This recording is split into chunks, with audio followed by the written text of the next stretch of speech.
Hello and welcome to our new series, How to Get Paid to Be Funny. We are going to interview actors, writers, improvisers, lots of different people in the performing arts to figure out how they do what they do and how you can learn from their journey and eventually get paid to be funny. Our first guest today is Preston O'Ffill. Preston was a longtime student and professor at Theater of the Imagination, and he's now a professional improviser in Chicago. Let's hear what he has to say on how you can get paid to be funny. Hello. Well, hi, Preston. How are you? I'm fantastic. How are you? I'm good. Got booked at a Second City last minute for tonight, so not mad about that. Okay, so they just called you and said, Preston, we need your comedic talents. And how does it feel to be up on stage and get big laughs? You know, when I was a kid, it felt like this is the validation I need. And now and now it's switched. The older I get, it's switched more into it feels so good to watch a group of people. It's the theater is the only thing we all do where we sit in a room full of strangers and face the same way and just absorb whatever's happening and feel the same feelings. It's this weird communal thing that still exists in this age of digital screens and all of the. There is a real energy to live comedy that you cannot duplicate anywhere else. In drama, they talk about the pin drop moment. You know, you want it to get so perfectly quiet that you hear that pin drop, and it's perfect.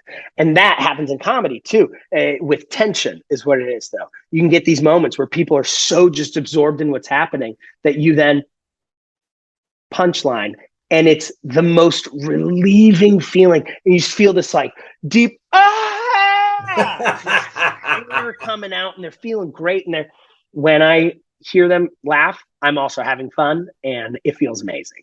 It's truly the best feeling. So tell me, you are a working professional improv actor. Yeah, it's really fun. I like it a lot. I love improv. It's truly one of my favorite things. I moved here in Chicago, where I'm at right now, back in 2015, and just to study improv, in fact. I mean, I was only doing short form up to that point. And short form is more of your like, whose line is it anyways? Kind of, here's your games.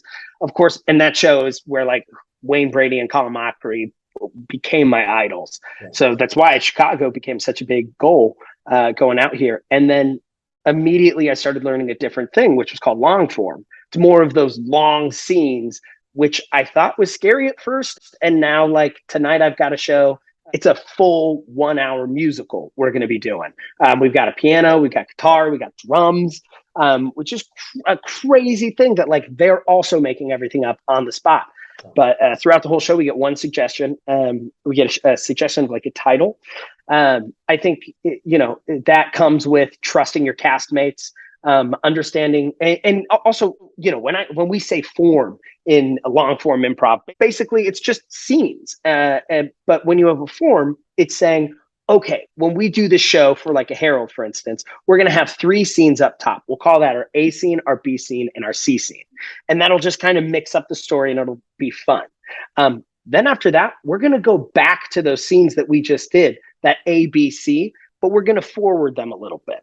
In that second round of ABC, things start kind of bleeding together a little bit. And then finally, you're going to bring it all together. So when we say form, we mean there's a structure to the show. Nothing's pre-written. There's no, you're going to say this, then you're going to say that. But when you have that kind of agreed upon, this is the direction we're going, and we all agree to remember this scene. If you agree on that, there's a lot of magic that can happen that is still very improv heavy and very, very good. So that's just a quick little thing for form when I'm talking about. And take me through that. So now here it is. Improvisation is obviously playing pretend. Yeah.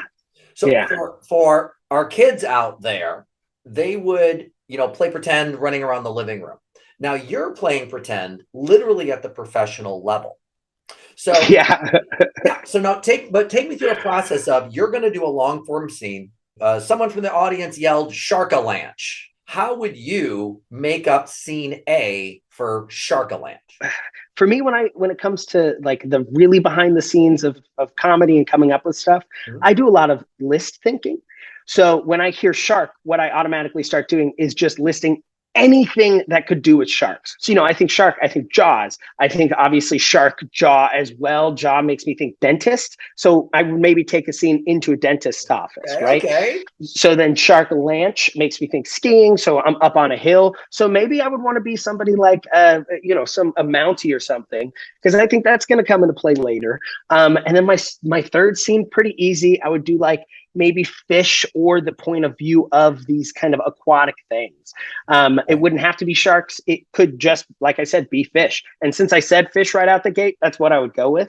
And it would be a fun, like, exploration of the underworld sea. And, maybe you could go into, what is the social class of fish, and like, how do they handle certain issues? And that would be just a really quick and easy way to make it three different things. A scene with a dentist, a scene with a Mountie on a mountain, and then a scene with fish, A, B, C, and then they all tie together, and eventually at the end, sharks come down a mountain. Right, exactly. And that's what's fun too with the name Shark-a-Lanch, is we expect sharks to come down a mountain, but is that what's going to be happening? Who knows? But we are guessing that that's going to be the end. So I think what's really hard for newer improvisers is, I've got the good joke, I just want to go now and I want to say it. It's better when the crowd especially knows what the joke is going to be, for you to flex your smart muscles and dance around the joke and say every other joke that can land and live in there, and then give them the thing they want. And now, not only did you give them the thing they wanted, but you gave it to them way after they wanted it, or way after they thought they wanted it. So when you give it to them after you've just blown their minds with how much you knew about shark lanches somehow, then they're like, they rock. And it's so much about that kind of trickery when it comes to improv. And it's just, it sounds like improvisation has a lot of patience to it. It's not all thinking of the funny joke. It's actually being patient and almost scripting out a structure of how it might go while you're staying in the moment, creating a character. And always being ready to abandon whatever that thing you might be thinking of. It's almost like that feeling of falling in love at first sight with your cast member. You really got to find that connection really quick. And with trained improvisers, I feel like I fall in love every time. It's great. And when that happens, you get comfortable really quick. And the most important word, you get silly really quick. So you're allowed to live in the moment with all of that. And also on top of that, I'm also thinking like, we're talking about this. It could go in this direction, but it also could go in all these other directions, and I'd be totally happy. My favorite thing in a scene is to make my partner look as perfect as possible. And of course, when you hit that dismount and you actually nail it because you're brilliant and you've been practicing for years and you watch every Wayne Brady workshop possible, the crowd loves it. The crowd loves it. That's great. Great. So take me through this. So if there's a kid out there, 10, 12, 14 years old, and is thinking about being a comedy writer or a professional improviser, what's a path they could take? I love rhyme ball. Rhyme ball is a super fun way you can just practice rhyming for scenes. Or Wayne Brady's method. He does an exercise where he'll turn on the radio, whatever, random station, and he'll ignore the words that are being sung, and he will just make up his own words to the song that's coming up. So that's an endless supply of tracks to try to improvise songs to. For a young person out there who's creative, they could literally turn on the radio, hear some song that they know, some hit song right now, and then just make up the lyrics as they go and try to rhyme in real time with that. Because one day when they become a professional improver like you, that's what they're going to have to do at work. Yeah, 100%. Yeah, that's a more fun way you could do it. And then rhyme ball, I love rhyme ball. Rhyme ball is played in a couple different ways. If you're just by yourself, you just pick a word and you just start rhyming with it. So if it's hat, you just kind of in your head or out loud, you just be like hat, fat, bat, rat, sat, and keep on going. And if that's too fast, you can slow it down. And also, if you can't think of a word, you can just sit in that beat while you go like, Splat. All right, there's another one. And it's totally cool. You're not on stage, but you'd be surprised, especially in the rhyming world, how many times your warm-up rhyme ends up coming in handy on stage. Okay. And then you're like, oh, I was just practicing with Splat. And this is interesting what you're talking about. It's almost like you're an athlete, but your athleticism is your brain. 100%. There's a muscle in there that you've got to keep working, Right. and then you've got to flex it on stage. Take me through some steps now of, so somebody wants to get into improvisation. What's one of the first steps they can take when they're in junior high or high school?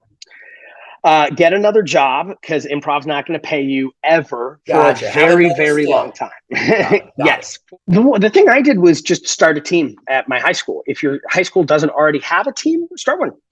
Talk to your theater teacher. Teacher will be like, heck yeah, we want an improv team. Sure. If they don't already have one. And if that doesn't work out, literally make an indie team and rehearse at your house or somebody else's house. Or And just get friends together and start doing I've so many basement rehearsals with improv teams, and a rehearsal is just go online. Improv Encyclopedia is my favorite website out there. It's every improv game out there, and then it's also got a list of the other names that the improv games are called too. Find a few games that sound fun. Play them a few times. Play for a few weeks. Play for a few months. Get a better vibe of it. So your school teams, if that doesn't work out, just make an independent team and play some games in your basement. If you don't want to go online and do it, get everyone together and watch a few episodes of Whose Line Is It Anyways? I promise you there will be some games in there that you want to play. As a pun-friendly guy, I like 185. It's very simple. It's set up with a setup, and then you come up with the punchline. But the setup is, can I get a word? Penguin. So it would be like 185 penguins walk into a bar. Bartender says, we don't serve penguins here. Penguin says, "What? I just want a beer." And they say, "No, we have a special. We're only giving little tiny beers to you." And they go, "Don't you know that I'm a flightless bird?" So, things like that. Right? Redemption. There it is. Boom. But I think that's a nice game. Really easy. Preston, thank you so much for all of your time today and your great tips for helping people who are interested in improv. Of course, Miles, I love helping you out, man. You are the absolute best. You made me who I am today, and I thank you, sir. It's great seeing you, buddy. Okay. Bye. Do improv. We hope you liked our interview with Preston. Be sure to like and subscribe to our YouTube channel, and make sure to like our Facebook page as well. If you have any questions about starting an improvisation group on your own or in your school, or questions about improv in general, go ahead and send us an email to drama@dramakc.com. We've got fantastic drama classes starting soon where you can do improv as well. We hope to see you on stage very soon, coming up with great jokes and characters. And remember, when in doubt, stay dramatic.